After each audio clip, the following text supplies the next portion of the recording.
Good evening, all. I think we're getting ready to start.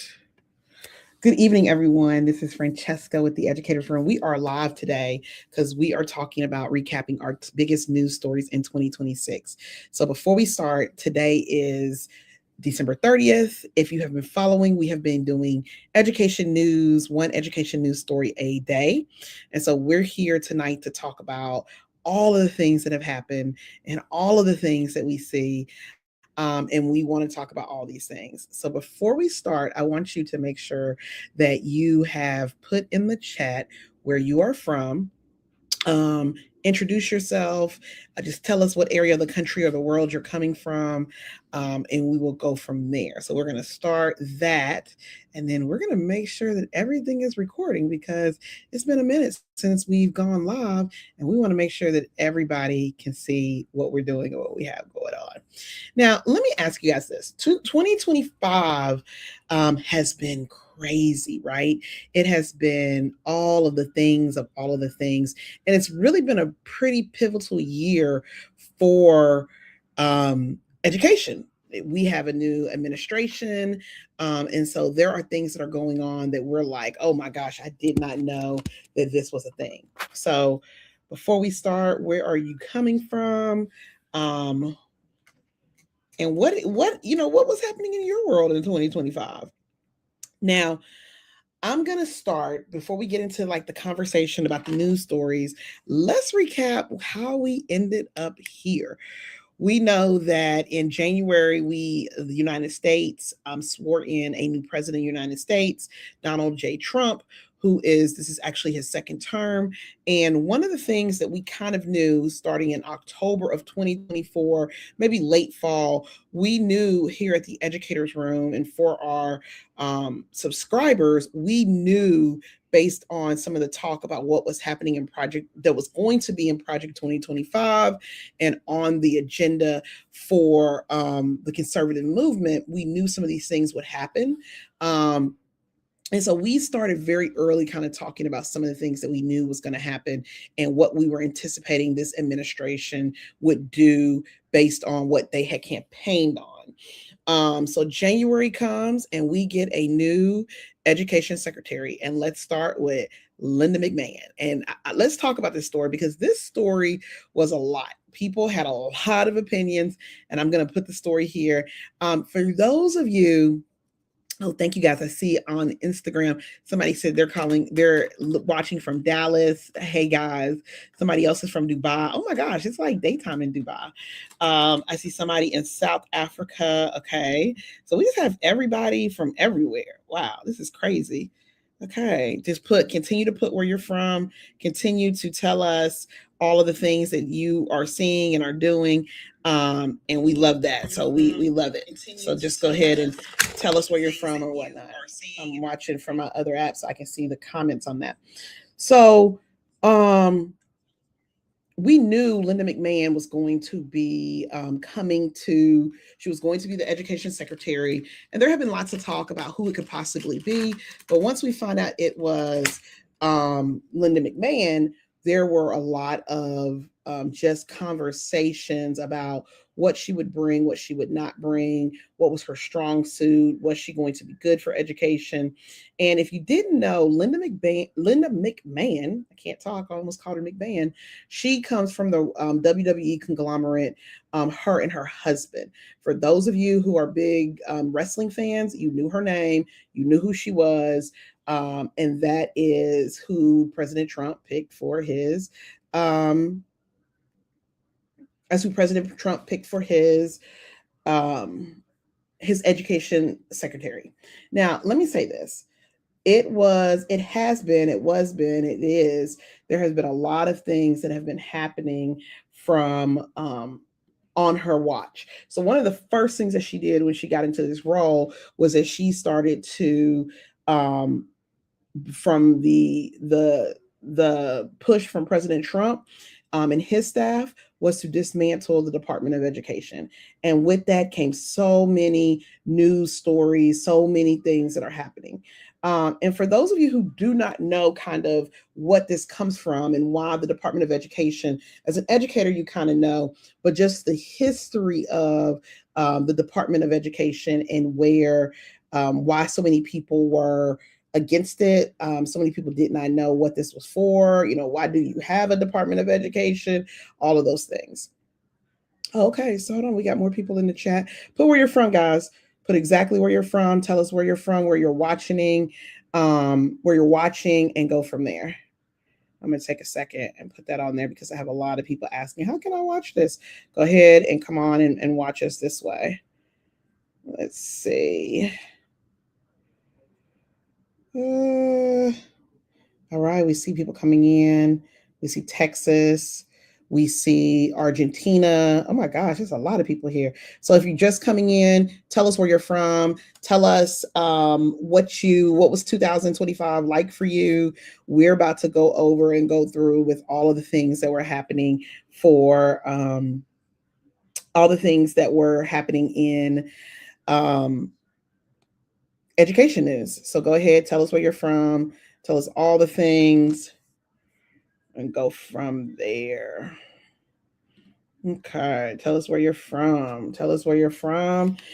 Tell us all those things. All right, hold on, keep going. I see. Okay, we have Argentina. We have South Africa on Instagram. What else do we see? We see, okay, Texas, United States, Texas. Hey, guys. Where else are people from? Keep going. Let us know where you are from, what you are doing, and all of those things. All right. So let's talk about the Department of Education. The Department of Education was actually, and this is kind of interesting, Jimmy Carter founded the Department of Education. And this was at a time at the end of the Civil Rights Movement. I'm pulling up the article so you guys can see it. He started this at the end of the Civil Rights Movement when he became president, and it was established in 1979, okay? It evolved from the former Department of Health, Education, and Welfare, and what was it meant to do was to centralize federal education efforts and ensure equal access to learning for all. Keep in mind, 1979, you're 10 years, 11 years from the assassination of Dr. Martin Luther King. You've had the Civil Rights Movement, Watergate has happened. All of these things have happened, and there was separate but equal school facilities for Black and white children. In the American South, it was normal for children, especially Black children, or very, very cold, poor children, not to be educated. So these are things that were happening when the Department of Education was created and was founded. Now, I want you to remember that when in 1979, Congress passed the Department of Education Organization Act. This was in October, and it established a new cabinet level department. That's important to know because Congress created it. Only Congress can dissolve it. Okay. Operationally, it did not start until May 4th, 1980. Its focus was equal access research and supporting state local efforts as detailed on the site. Let me give you 3 of the primary goals: equal access to education, regardless of gender, background, race, support and coordinate federal education programs, and improve education quality through research data and information sharing. Okay, so that is important for us to know. A lot of people, we've heard in a lot of these conversations, well, the Department of Education wasn't always a thing. You don't necessarily need it. You have to understand historically where the Department of Education was coming from. Okay. Now, one of the things that it was created, we do know that even before Jimmy Carter signed it into law, and it was one of his top priorities. President Carter recently died, this in 2025, but we want you to know that, okay?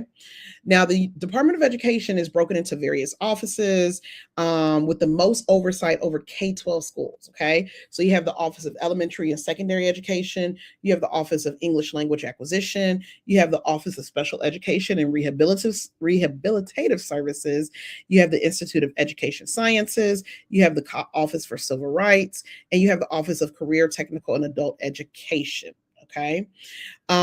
The agency's budget has a variety of grant programs. Two of the largest for K-12 are Title One, which is an $18.4 billion program that sends extra money to schools with high population of low-income students, and IDEA, Individual Disabilities Education Act, is a $14.2 billion program that helps schools pay for special education services with students with disabilities. IDEA lays out the requirements. So when we're talking about shutting down the Department of Education, people need to know that these two these two grant programs are huge for schools. Okay. So when Linda McMahon came in this year, one of her first things that she kind of talked about was, I'm going to not only demolish the Department of Education, but I'm going to move certain departments into other departments in the government. This was met with a lot of fanfare, a lot of people upset, because since 1980, 45 plus years, this has been a stalemate, a continuing force in that. Okay. The Department of Education, they distribute almost $190 million to schools, and these is approved through 3 acts of Congress. You got to remember, in 2021, 2020, to help schools reopen. And even though the Department of Education is not the primary funding of schools, state and local governments provide also the lion's share. So this is a little background. So when Linda McMahon came in, one of the first things that she did was that she started to downsize the Department of Education. You had people where mental health grants that were funded by that, they were canceled. You had, there were 71 lawsuits in 2025 around Trump and his education policies. You had states sued, Democratic-led states sue Trump. You had senators from red states, conservative states, that said, whoa, whoa, whoa. In July, the Department of Education decided not to disperse funding. And so you had states starting to sue. And it was all these things. Special education advocates bemoan that the Department of Education, with them, the Office of Civil Rights no longer being in that department or heavily downsized, their complaints would not be addressed. So it was a lot of things that happened. So to say that Linda McMahon has had a rough year, it's been a rough year. When they went through, and when we talk about this, in the midst of all of this, there was also a lot of downsizing. So they downsized, they cut over half of the workforce in the Department of Education. And it's one of the things that people have been and the unions for those workers have been talking about. So, they talked about the current staff being gone and what that means. And what it means is that they furloughed, they laid off, and it was just a whole stalemate. Also, one of the things that happened is, in between all of that, you have the government shutdown that happened, right? So the government shut down, and while workers were shut down, their email accounts were seized, and partisan messaging was sent out through them. We know that is against the law, against the Hatch Act. So all of these things happened. So in 2025, there was a lot of turmoil in education from the start to the bottom, and it was chaos for all of those who were a part of it. Another big education story, and we talked about this a little bit last week. I did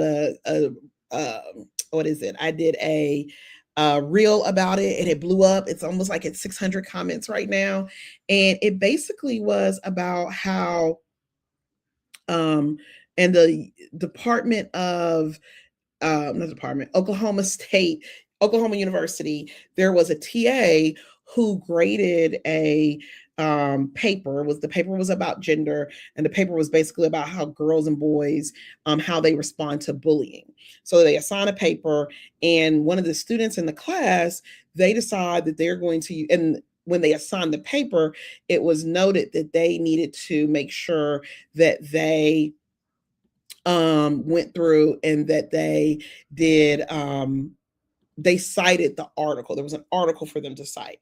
Well, the student did not do that. They didn't even cite the Bible. They just talked about the Bible. And there was a big controversy about that, and about and the TA failed the student. Well, the student says that, they're being targeted and this is not fair. And ultimately, last week, I believe it was, the Oklahoma University let the TA go, and it has been a big uproar about that. That is another big news story in 2025. It has it got so heated, and it still is so heated, that the original essay that the student wrote, her name is Samantha, it was posted on Twitter, and people weighed in on it. Looking at the essay that the student wrote, it was not collegiate level. There were several grammatical mistakes. Samantha did not address the question in the assignment, did not cite it. I did not think, as a former English teacher, that it was graduate level work. And so this has blown up in Oklahoma, with several professor organizations saying, this isn't right. We are bending to politics. And so that has been a lot of it also. Another big news story, and guys, put where you're from. I see China. Somebody here is from China. Somebody here is from Georgia. Hey, Georgia. Somebody here is from California. Tell us where you're from. Send us a message. Tell us where you're from, what you're seeing. What was your biggest news story that was happening this year? We want to know. I'm going to break a second, and I'm going to, I'm going to pause for the education news stories, and I'm going to talk to you about some of our biggest articles in 2025. And I'm going to tell you one of the number one articles that our writer wrote, and I'm going to give you a little bit. The writer's name is Roz, and Roz wrote this article that kind of blew up, and it was basically, the title of it was, oh gosh, I'm about to pull it up for you guys right here. I'm lost my place. But it was about students, who's in charge here, the erosion of authority in schools.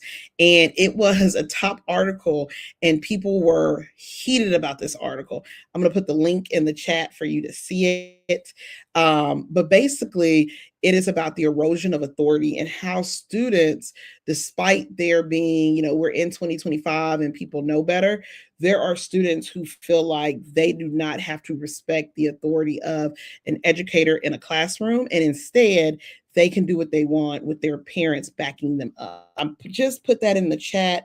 This is a good leeway into all the other things, but I want you guys to see this because, guys, this article there were so many people with so many thoughts about this article. It went by, I'm going to put it right here for you so you guys can see it. I should have it right there. I just posted it. And when I tell you, so many people had so many thoughts about this article, and it touched a nerve. It touched a nerve from people who were teachers. It touched a nerve with parents.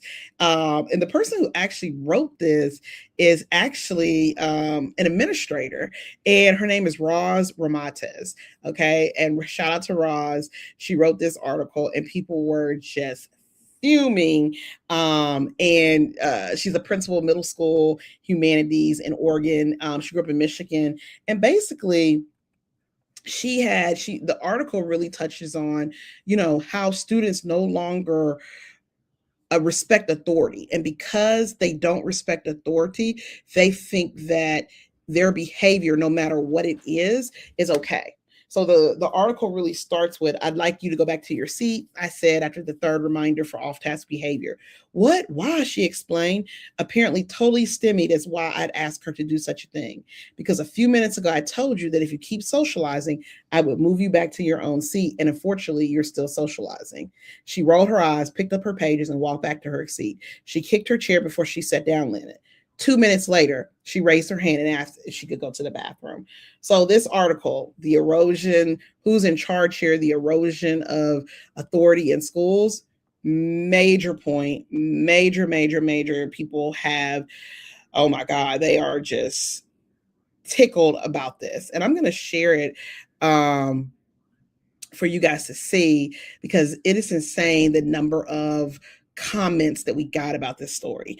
And so if you look at some of the comment sections, there are thousands of comments, and the consensus by teachers is that in 2025, most students do not respect authority. And when we say respect authority, meaning that many students feel like they can say and do whatever, and there's no consequences. And if there are consequences, the parents come and get them out of it. So huge story. We've ran it several times. It's on our Facebook page. I put it in the comments if you're looking for it, so you can see it, and you will see just how many people think about that. So, I want to know, like, do you feel like there is an erosion of authority in schools? I see in the comments on Instagram, somebody says, let's say, they said, I'm trying to see what she said. Oh, I lost it. She said basically, it looks like the TA didn't follow a rubric, and that's why they were let go. That's another important thing about the Oklahoma story. So Oklahoma investigated, and they let the TA go because her grading was not consistent with previous papers. So that was one of the things that the student said was, I've turned in other papers and got 100s. That made me even question even more the grading, because as a graduate level student, I don't necessarily think that 100 is applicable for any assignment. And so that's where they let the TA go. And so many people in the comments, people outside of education, are like, no, the teacher's assistant was biased. They didn't like it because they wrote about the Bible. I went back and I read the paper on TikTok. I'm sorry, on TikTok, on Twitter, now known as X. And I can say the paper was not organized well. It was not well written, and it was not a graduate level work. And what the TA had done, it had given them an article and had told them to use that article to cite what they why they felt that way, to back it up with evidence. The essay did not do any of those things. Do I think that the TA should have used a rubric? Absolutely, probably should have. But I also think a bigger question is, how is a student getting 100? And 100 implies that the student has mastered everything, gone above and beyond what the assignment is called to do. So we all know in K-12 education, to earn 100 on an essay means that essay needs to be perfect. So that is something for us to think about as we're looking at this story in Oklahoma. I'm sure that the TA right now is probably going to appeal the decision by the University of Oklahoma. The student, I haven't gotten word on if I'm sure she's still a student there, but there have been a lot of conversations about what that looks like. So far, guys, we've covered the Department of Education being downsized with Linda McMahon at the helm, and then we've talked about the Oklahoma University student who question the TA and the controversy there. But let me tell you what else was happening in Oklahoma. And this is something I don't know if people are checking for. The Oklahoma education secretary, and I'm going to give you his name right now. He, this is the top official for education in the state of Oklahoma, who has really made it his mission to not make Oklahoma woke. Now, we all know that is coded language, but this really had been this person's mission. His name was Ryan Walters. He was the Oklahoma State School Superintendent. This is the same man, guys, who implemented Bibles in all public classrooms in the state. He resigned from his office in September. Now, before he resigned, he left a string of just foolishness. Okay, so let's start with in November 2024. The State Department purchased more than 500 Bibles for use in advanced placement government classes. It cost the agency $25,000, and it was a broader plan to provide resources that the state felt like was in line for the Declaration of Independence, the U.S. Constitution, and then State Superintendent Ryan Walters, he described the initiative of using the Bibles as a historical source, as enhancing students' understanding of American history and culture. And this is his words, not ours. We don't agree with it. But he says, by acting now, Oklahoma is leading the country on a path toward greater focus on academic excellence by providing critical, historical, cultural, and literary context for our students. So he did that in October 2024. Fast forward July 2025. That's not enough. He decides that any educator that's coming from a woke state, and what we took that as is any state that was not Republican led, that they would have to take a test. And the test would evaluate the teacher's knowledge in US civics, constitutional principles, American history, and get this, the biological difference between boys and girls. This is what he referred to.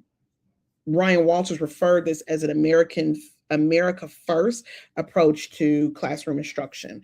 This was decried throughout the nation. Like, what do you mean?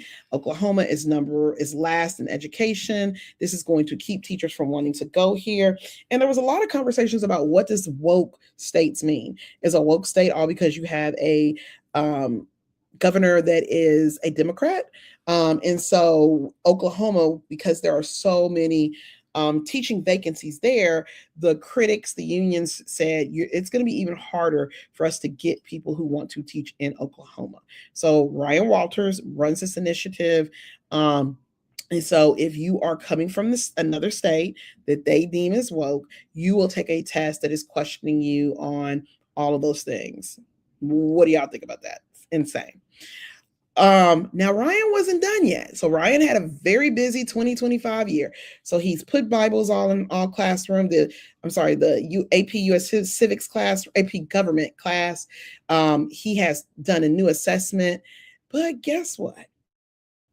2 weeks later, at an Oklahoma Education Board meeting, there was nude images shown on the screen for the meeting that Ryan Walters was leading, and an investigation ensued. Okay. So they did a probe because with the Office of Management Enterprise Services, which oversees human resource matters for the state. That's because at a board meeting in Walters' office, according to the Oklahomian, the newspaper of Oklahoma City,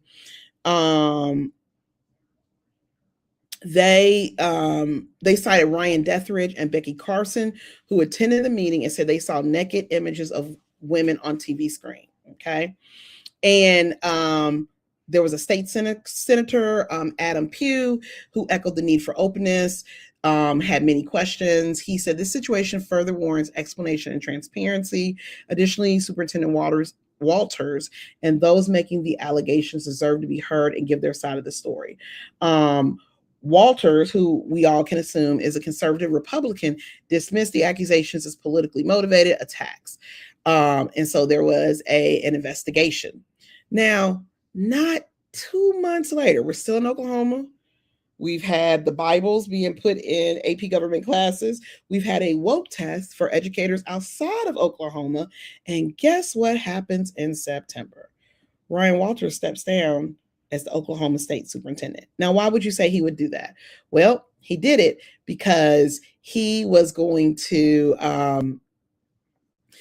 he is going to be starting a new role. And the new role that he is starting is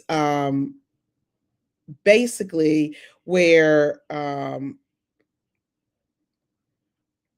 Teacher Freedom Alliance was founded in 2025. It's a conservative group that limits the influence of public sector unions. The group, now led by Walters, would help teachers who hope to stop paying union dues due to the support of liberal policies. So Oklahoma has had education. They have been at the ground zero of chaos. And this is one of the things that before he left to join the Teacher Freedom Alliance, this nonprofit, this is one of the things that state lawmakers in Oklahoma have said, is that even the Attorney General in Oklahoma, his name is Ginter German, just commented that the chaos brought by Walters' tenure had impacted teaching and learning in the state. And keep in mind, Walters hadn't been there for decades. Walters was just elected in 2022. Okay. So any Oklahoma teachers in the chat, I don't know if you guys are in here, but let us know what it's like teaching there, because this feels like in Oklahoma, there is the ground zero of anything political with teaching. It's happening in Oklahoma. And so we covered that. That was a pretty highly conversation around this. You know, there were several people who not only bemoaned the idea of what do you call it, of Bibles in the classrooms, but they were just really, really struggling with Walters injecting religion in public schools and making it so that there were people who just did not want to teach in Oklahoma. So that's a lot. Oklahoma has been at the top of our list for a minute. So, even if you have not taught in Oklahoma, what are your thoughts? Do you think that teachers are rethinking if they have to teach there or whatnot? Tracy, this is not Texas. This is Oklahoma. Oklahoma was where also the story about the teacher, I'm sorry, the teacher's assistant and the Bibles in the classroom and the woke test. This was all Oklahoma, what Texas. Let's see, another news story. We talked about the Department of Education. We talked about all of those things, but let me tell you what has also happened. So there has been a lot of talk about loan limits. This is education 101. This is really has to do with not so much education K-12, but it does. And so let's talk about this because there are new rules. Teresa said, if I had to move, Oklahoma would not be on my list. Yes, yes, yes, yes, yes. That is what we have gotten in the comments also. So somebody said that on Instagram. So basically, there was a negotiating committee. The next news story is about how the teaching profession and some other professions are not deemed as professional degrees, according to the National Association of Student Financial Aid Administrators, which will limit the graduate degrees that many people get to be educators. Okay, so let's talk about this. A negotiating committee met back in November, December, and they agreed to exclude education, among other programs, from being considered a professional degree. What does that mean? So, Republicans this year passed the One Big Beautiful Bill. Please note that it is not going to go into effect until January 1st. Okay. So the term professional degrees traditionally has been used internally by the agency to distinguish programs to qualify for higher student loan limits. Okay, so this means that if I am a doctor, a physical therapist, I could get higher loans. Well, the definition that it applies to student loan limits is where all of the pushback been. So only graduate and doctoral students pursuing professionals under this proposed definition, such as medicine, dentistry, or law, will be eligible for higher federal lending capped at 200,000. Students outside those defined professions will be capped at 100,000 and federal loans for their graduate or doctoral degrees. The new limits would begin in July 2026 for new borrowers, with an annual cap at 20,000 for graduate students and 50,000 for professional students. This does not have to deal with undergraduate students. However, during the 22-23 school year, there were 90,710 bachelor degrees in education conferred, compared to the 143,669 master degrees. This is from the American Association of Colleges for Teacher Education. The doctoral students in education are more likely to borrow near over the proposed 100,000 federal loan cap. Doctoral students in the 75th percentile of borrowers usually take out about 89,000 in cumulative loans, while the 90th percentile take out 115,000. So basically what this means, if you are going to go and get a doctoral degree in education, which for many job roles you need to have, you are no longer able to take out a loan at that time. Okay. And so what a lot of critics said about this is going to lead to fewer candidates, future leaders, future diverse voices, fewer doctoral students, fewer educated and highly prepared educators in our room. And so there have been people who have said, I agree, you should not go in debt to get a degree in education. However, the flip side of that is that teachers don't set the cost to go back to school. And this is not just for teaching, right? This is also for many professions, social workers, physical therapists, occupational therapists, all of these people who work in schools or are mandated reporters. This would impact them. This would also this also impacts nursing. Okay, so there are a lot of people under this. This includes nursing. So if you know you're a nurse and you want to go get your doctoral, or you want to go get things, if you're a physical therapist, if you're a physician's assistant, if you're an audiologist, an architect, an accountant, an educator, a social worker, and nurses, you no longer have access to that higher loan cap. This has been really been making its noise on the ground. There is a period where they will take public comment about this at the start of the year. But this has been just a people are super concerned, because we all know in this field there are a lot of people who don't have the funds to go back to school, and we are missing so many people from this in this field, that it will be harder to recruit them.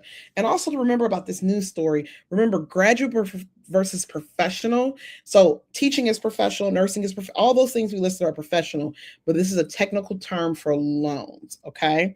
So yes, they're not saying that education is not professional. They're saying they're not going to fund it as they fund a doctor, a lawyer, a dentist. Okay. So if you are thinking about social work, if you're thinking about speech pathology, if you're thinking about nursing, you do not have access to those higher level loans. Okay. There is going to be the lifelong limit would also be all borrowers is $257,000, and that includes any loans from bachelor's. So if a student wanted to pursue a master's in public health and a medical degree or any other combination of degrees from the categories, they would not be able to combine the loan limits to access the $300,000. And so when we talk about this, they are going to very soon, they're going to go through and they are going to have a public comment period on this. This is very important, because this is going to be, you have 30 days to comment on the plan once it's posted to the Federal Register. After the public comment ends, Education Department officials will have to review and respond to the comments before issuing a final rule. However, most experts, they don't expect anything in the proposal to change, despite the critiques the Education Department has had. After that, the power is in Congress to make changes to the law, or a new administration could opt to rewrite the definition, but that'll take time. And we know that we have another 3 years in this administration. So that has been a highly big story on our site. Somebody else says right here, yet to teach in New York, you must have a master's and begin to make a living. You need a salary step of 30 credits above a master's. Yes. So this is really, and if you think about it, we're located in Atlanta, Georgia. Many teachers, many districts will not even consider you for a role unless you have a master's. If you are, think about the students, we just talked about the Department of Education and how Linda McMahon wants to do away with the department, right?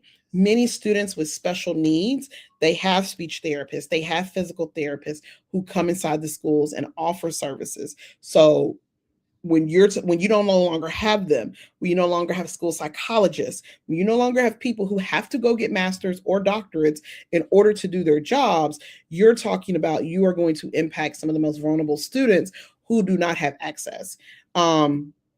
Another thing that was a huge news story in 2025 was, for those of you who do not know this, but Medicare, let's say that you have, most school districts get reimbursements from Medicare because they offer students, They offer services in school for students. And so with the big bill, this the Medicaid reimbursements would not be able to be done. And so this would threaten a lot of school districts as they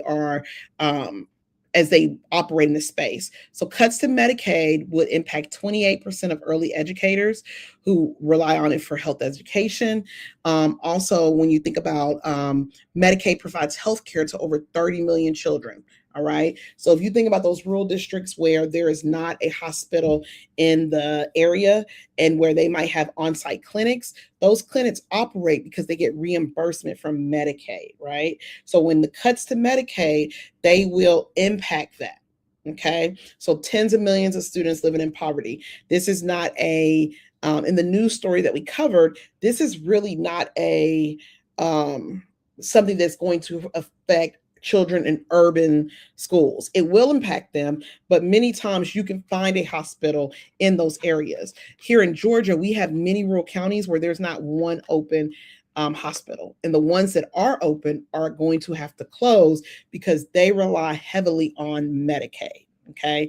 So in addition, those new requirements related to legal status. So many parents, if they are not citizens or whatever it is, research shows that among poor health, chronic hunger, and problems in schools, such as absenteeism, tardiness, hyperactivity, all these things that these clinics and these professionals who get reimbursed from Medicaid, students cannot focus. Also, we haven't even talked about the students with disabilities. Students with disabilities comprise 15% of school-age children aged 3 to 18. This is according to the National Center for Education Statistics. Parents of students with disabilities rely on Medicaid funding to cover services such as therapies for infants and toddlers with developmental delays and assistive technologies for students with hearing and vision impairments. So when you talk about this big beautiful bill that was signed, and it will take effect in January 1st, 2026, this news story really focused on the students who need it most, whether it's the students living in poverty, students with disabilities. They will not have access to the services they once had in school. It's much easier to give a kid a vision test while they're at school, opposed to the parents going in and taking them. So that was really, really, really. Tracy on Instagram says, who will teach future doctors and lawyers? I want my doctors to have been taught by professors who have PhDs in the field. That has been one of the pushbacks, in that this is a concerted effort to by the Trump administration for them to target many of the sectors who are mandated reporters, but also an attack on public education, right? So, and we haven't even talked about SNAP, because SNAP in the big beautiful bill, this was also another big news story for us at the Educators Room, because many educators are teaching students where you have the whole school that gets free lunch. Parents don't have to worry about paying for lunch. Now they will have to. Every state will recertify, and many parents who were originally on it will not be able to do it. So, yes, this has been a big year in education for the Educators Room, for education as a whole. It's so many things happening. We have several stories just on our end that have been very, very big. We talked about the erosion of authority in that article and how people were just upset. We talked about the Oklahoma University. But we also had another really big article. This was really, really good. And for those English teachers, this one's about, is your teaching experience an abusive relationship? This was a really good article that people continue to go through. And really, it was about, we know that domestic violence is serious, but there are a lot of teachers who are being abused. And it feels like an abusive relationship. We also had a really great story, really an ode to Oedipus, called Oedipus Rex. I almost called it Oedipus Rex, where they talked about, a reflection on a champion teacher. Some of our other big stories were around the need for us to student motivation, the ethics of it. How do you effectively motivate students to learn? Can you motivate them to learn? Can you not? We also had a really big article around this idea of making student 504s and the lawsuit that was filed around that. So this was a really big year for a lot of things that were happening in education. So what's next? What's next, guys, is that we continue to report on all things education. Oh, I didn't even talk about the huge news stories out of Chicago, out of Memphis, out of North Carolina, out of Appalachia, out of Colorado, ICE. That it was a huge story. And how I'll just use Chicago as an example, where educators really mobilized to protect the students in those communities. We had a huge article, Finding Peace for Immigrant Communities in the Era of ICE, where really a teacher talked about how she was in Chicago, how she was having students who were on their way to school being kidnapped by ICE, who were American citizens, and nobody knew where they were for days. The flip side of that is also that students were coming home from school with no idea where their parents are. And so the community really is setting up, making sure that they are taking care of those children. Huge story. And it's honestly, none of these stories have hit a period. This is just a continuing semicolon of all the things that happened in 2025. The first 365 days of the Trump administration, we expect for it to get worse in the second year of it. We have a new segment. It is called News You Need to Know, education news that you need to know. Every day we record a video of the one news story that we are talking about and we want to have conversations about. Please like, share. We have 3 other podcasts that are coming out this year, each quarter. The second podcast will come out in March. We will have one that comes out in June. We will have one that comes out in September. And we have another one that'll come out in December of this next year. So what are we doing here at the Educators Room? We are continually reporting on all things education. On January 1st, now you guys know, last year we did something that was pretty scary. And we did an open call for the top educators in the world. We started the year off with that. We had a huge response for that first year. For that second year, we almost tripled the number of responses that we had of people who wanted to be recognized as the top educator of the year. We opened this up in August of every year. We kept it open for 60 days. And in those 60 days, we got 543 people who applied to be a trailblazing educator. They're from all over the world, as far as South Africa, all the way to Oregon. And we have finally made our pick of our top 50. This was a really, really hard process. But January 1st, we are releasing all of those people, and you will see them starting January 1st on who they are. Please like, share, appreciate those. This is our second annual edition, and I'm just excited about where this is going. Our editors have been crazy busy this month. We did not anticipate so many great candidates. And so as we started to go through, we took us a little bit longer to notify people just because we wanted to get it right. But as of December 1st, we had everybody ready to go. And this has really been I haven't seen all of them, but the ones that I have seen, I'm really, really excited about. And I'm super shout out to our blonde committee who really went through each application and gave their stamp of approval. So just super proud, super excited. It's just something that we know is going to be amazing. So January 1st, catch us 7:00 in the morning. We are going to release all of them so you can see them. If you know somebody who you say, oh my God, they would make great for this list, the next wave of applicants will open August 1st. They will close on September 1st.